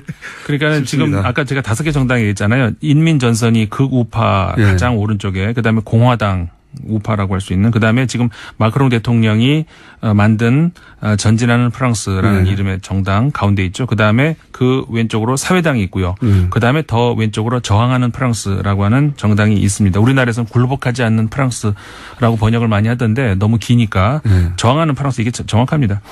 이 5개 정당을 우리가 스펙트럼을 놓고 보면은 아까 말씀하셨죠. 이민 전선이 프랑스에서 극우라고 하는데 우리나라로 가져오면은 진짜 그냥 우 정도 될 수 있는 그런 정당이에요. 그다음에 공화당 정책 중에 상당 부분이 우리나라 민주당하고 비슷합니다. 민주당보다 더 오른쪽에 가 있는 저 왼쪽에 가 있는 것들도 많아요. 맞아요. 그러니까는 이게 단순히 그냥 놓고 보면 이게 우파다 좌파다 이런 논리로 좀 이렇게 우리가 보기가 어려운 것이 많이 있거든요. 그러니까 유럽적 기준으로 보자면 우리나라의 우파는 극우고요. 우리나라의 진보 정당으로 분류해주는 민주당 정도가 중도 정도 되는 겁니다. 예. 그래서 이 5개 정당이 그 당시에 거의 약간의 이제 뭐 차이는 있지만 거의 20%대에 투표를 했어요. 그래서 20 그러니까 100%가 나오잖아요. 네. 그래서 그렇게 하다 보니까는 전진하는 프랑스 마크롱 대통령이 저 1등을 해서 막긴 막았는데 막고 났더니 보니까 그래서 이제 2차에서 이제 결국 대통령이 된 건데 저는 이렇게 봐요. 다른 거 여러 가지 분석이 나올 수 있는데 우리나라하고 큰 차이는 뭐냐면은 우리나라의 경우는 저 국민 저항에 의해서 새롭게 선거가 있었고 그래서 이제 문재인 대통령의 경우는 국민 상당수가 내가 만든 대통령이다라고 생각을 하죠. 그러면서 정치에 관심을 보이고 내가 만든 대통령인데 내가 관심을 안 가지겠습니까? 그렇게 되는데 프랑스의 경우는 제가 지금까지 설명드린 것처럼 마크롱의 대통령은 내가 만든 대통령이 아니다라는 생각을 가진 사람들이 많아요. 그러니까 극우를 막을 도구였을 뿐 내가 적극적으로 지지한 게 아니다 이런 거군요. 그리고 아예 투표 자체를 그냥 참가하지 않은 국민들이 너무나 많았고 기록적인 이번에 불참률이었거든요. 그래서 그 차이가 가장 우리나라하고는 차이가 있는 것 같다. 프랑스의 경우는 내가 만든 대통령인데 아닌데 뭐 알아서 잘 하겠지 이런 정도의 생각밖에 안 한다는 거죠. 그런데 잘못하면 바로 여지없이 비판하게 되네요. 그렇죠. 그런 배경이다. 자, 스페인 테러도 1분 30초 이내에 짚어야 됩니다. 스페인 테러 우리 참 깜짝 놀랐었죠. 지난 17일이었습니다. 그리고 18일 날 이틀에 연속 걸쳐가지고 났는데 스페인 바르셀로나 람블라스 거리라고 하는 곳에서 그다음에 2차 다음날 새벽이었죠. 몇 시간 후였는데 스페인 동쪽이었죠. 해변 캄브리스 해변이라고 하는 곳에서 이제 테러가 발생을 했습니다. 상대적으로 스페인이 테러 청정국에 가까웠는데요. 최근 10년 이상. 예. 그래서 이제 이 과거에 올해도 이제 유럽에서 테러가 몇 번 있었죠.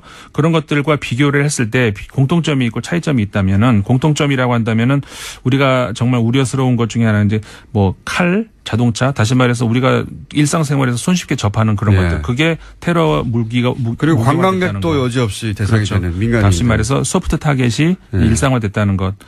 그다음에 대책이 없다는 것.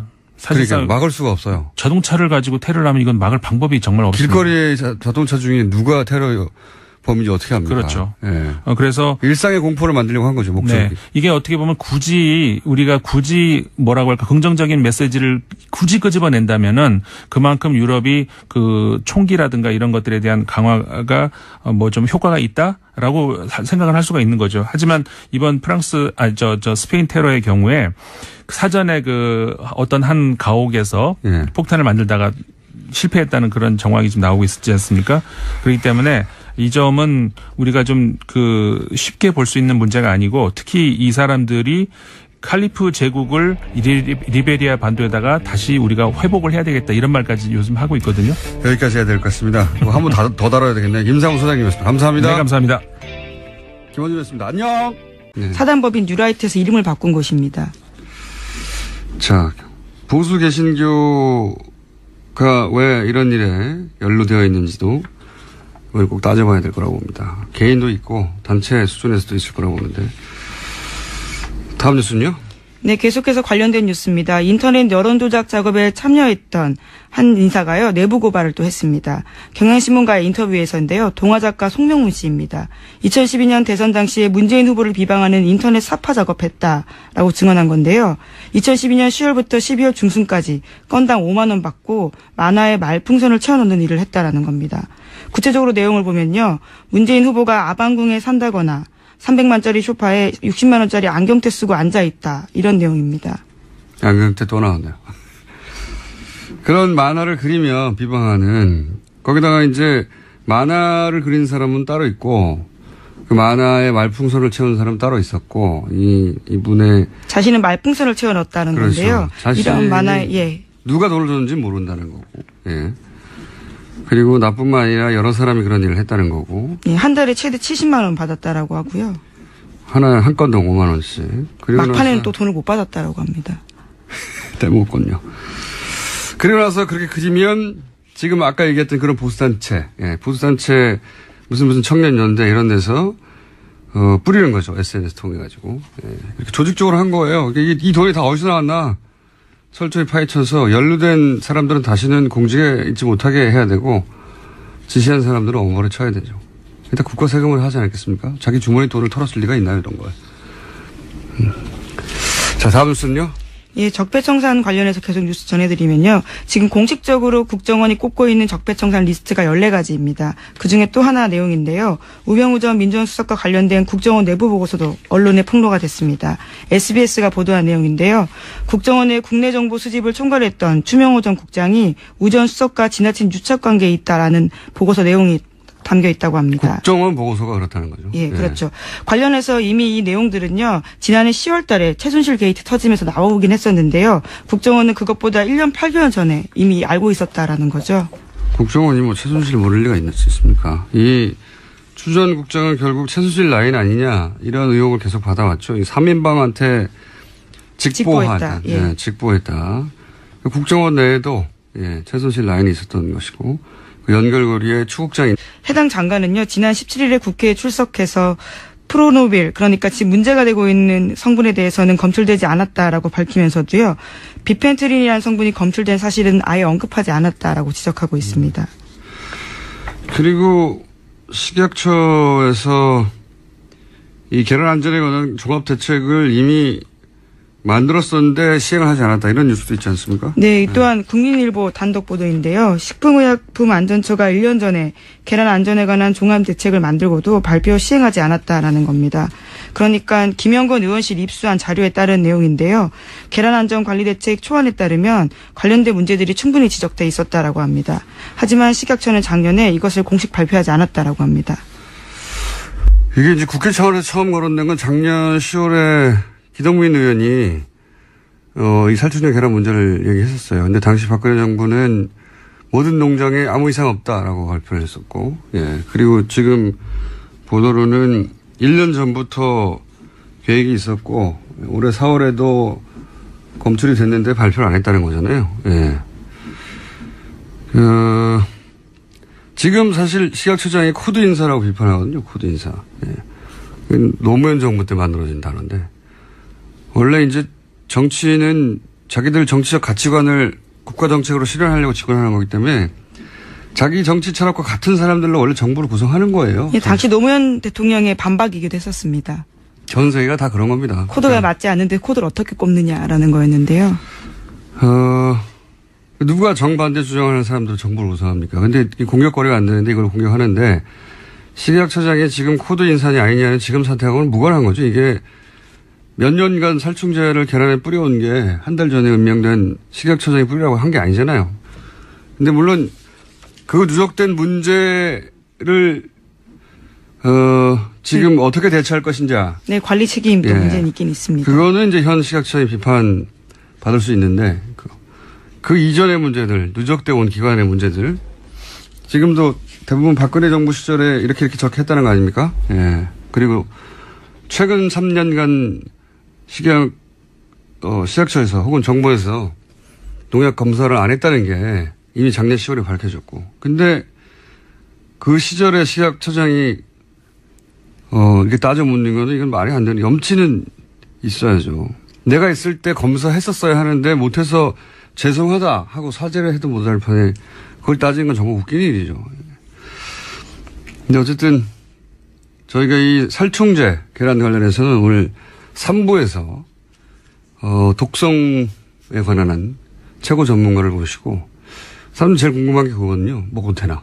그렇죠. 아무래도. 네, 뭐 못해나. 왜 이렇게 오랫동안 이런 일이 있었나. 따져볼까 합니다. 자, 계란은 그렇고요. 다음 뉴스는요? 네, 국정원 적폐청산 TF 관련 소식도 계속해서 전해드리고 있는데요. 그 소식도 전해드리겠습니다. 민간인 댓글팀장 30명에 대한 정보 등이 검찰에 넘겨졌다라는 뉴스는 이미 전해드렸습니다. 그런데 이들에 대한 새로운 소식이요. 오늘 아침 한겨레신문 보도로 나왔습니다. 이들 대부분이 이명박 전 대통령 지지단체 소속이라는 건데요. 해당 단체 이름은 자유주의 진보연합, 선진미래연대, 자유한국연합 등입니다. 이들 단체는요, 모두 2007년 12월, 그러니까 이명박 전 대통령이 당선된 대선 즈음에 설립됐다라고 하는데요. 대부분 활동들은 4대강 사업, 또 이명박 정부를 비판하는 인사나 단체를 종북으로 속칭 찍어서 낙인 찍는 일을 주도했다고 합니다. 이들 단체는 같은 곳에 이름을 정하는 것 같아요. 다 굉장히 키워드가 비슷합니다. 비슷하죠. 예. 자유, 뭐 애국, 예. 선진, 미래 이런 거 들어가면 의심해 봐야 됩니다. 근데 지난주에도 잠깐 언급했지만 이들 단체가 지속 가능하도록 국가 예산을 조직적으로 지원했다 얘기를 드렸었는데 오늘 뉴스가 나왔네요. 그러니까 단체를 만들어놓고 정부 기관에서 이들 단체의 돈줄을 만들어줍니다. 예. 네, 그렇죠. 이를테면요, 미소재단이나 보건복지부로부터 그러니까 민생경제정책연구소에서는요 돈을 받게 되고요. 또 공익사 활동 지원 사업에 선정돼가지고 관련 단체들이 돈을 받습니다. 몇십억씩 줍니다. 예. 이들 단체가. 그래야지 활동을 해서 할 수 있으니까. 그 댓글 작업이라는 게 단순히 게시판에 글을 쓴다는 게 아니고 자국면을 상대로 해서 이제 여론 조작을 하는 거죠. 예. 원세훈 전 원장이 직접적으로 그렇게 예. 이야기를 했었죠. 여론 조작을 하는 건데 이걸 조직적으로 체계적으로 세금으로 써서 만들었다는 거죠. 그리고 전방위적으로. 지난번도 계속 얘기했지만 종교인 혹은 종교단체, 특히 보수 개신교, 인들이 이 사안에 개입했을 개연성이 대단히 높다라고 말씀드렸는데, 방금 얘기한 그 민생경제정책연구소 소장도 목사예요. 네, 김진홍 목사라고요. 있는 거 아니냐?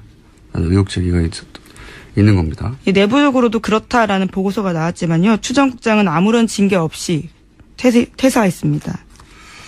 그러니까요. 여기 대해서 당시 이병기 국정원장도 이 보고서 내용이 사실이라고 했죠. 예.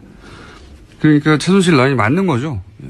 그러니까 여기저기서 직거래했던 사람들이 나오는 겁니다. 보고서, 국정원 내부 보고서가 추 국장이 소위 3인방에 직보했다 하는 것도 파악하고 있었고, 전 국정원장이 대보고서 내용이 사실이라고 했으니까 징계 대상인데, 예. 지금은 그냥 아무 문제 없이 퇴직을 했고, 지금에서 따져야죠. 다음 뉴스는요? 네, 또 하나 더 전해드리면요. 국정원 적폐청산 TF에서 하고 있는 건 중에 하나가 속칭 최동욱 사찰 건입니다. 이와 관련해서 국정원이요, 당시에 직원을 재조사했다라고 합니다. 굉장히 웃긴 사건이죠. 이때 국정원 직원이 최 총장을 뒤조사했는데 어떻게 한 거냐? 그래서 혼자 했는데 뭐 어떻게 사한 거냐? 강남의 한 식당 화장실에서 듣고 우연히 첩보를 들었다라는 거죠. 예. 꼬리 자르기를 해도 검찰총장을 날리는데 국정원 직원이 식당 화장실에서 우연히 듣고 했다는 게 말이 됩니까? 예. 꼬리 자르기를 한 건데 해도 좀 폼나게 하면 안 되나요? 하지만 여전히 국정원 적폐청산 TF 가서도요, 해당 직원은 똑같은 주장을 하고 있다고 합니다. 화장실에서 들었다고요. 확인할 수가 없잖아요. 지시를 받고 했다고 하면 윗선이 문제가 되니까 화장실에서 듣고 혼자서 했다는 겁니다. 혼자서. 예. 네, 그래서 지휘선상에 있는 서천후 당시 2차장 등에 대한 조사도 검토하고 있다고 합니다. 인정하지는 않겠죠. 어쨌든 그 사안도 지금 조사 중이다. 다음 뉴스는요? 네, 오늘부터 한미군사훈련인 을지 프리덤 가디언 연습이 시작됩니다. 고조됐던 한반도 군사적 긴장에 비춰볼 때는요, 올해 군사훈련은 강도가 높지 않다라는 반응인데요. 훈련에 참여하는 미군 규모가 지난해보다 30% 줄었기 때문입니다. 알겠습니다. 관련 뉴스는 저희가 쭉 전해드렸는데 이제 북한과 관련된 이거 관련해서 지난주에 스티브 배넌 예. 인터뷰 말씀드렸었죠. 그때 배너는 주한미군 철수 얘기했었는데 제가 경질 될 것 같다고 자기가 철수하자고 한다고 되냐고 뉴스가 아니라고 그랬었는데 결국 경질 됐어요. 네, CNN이 안녕하세요, 김호준입니다. 그러면 제가 물어보겠습니다.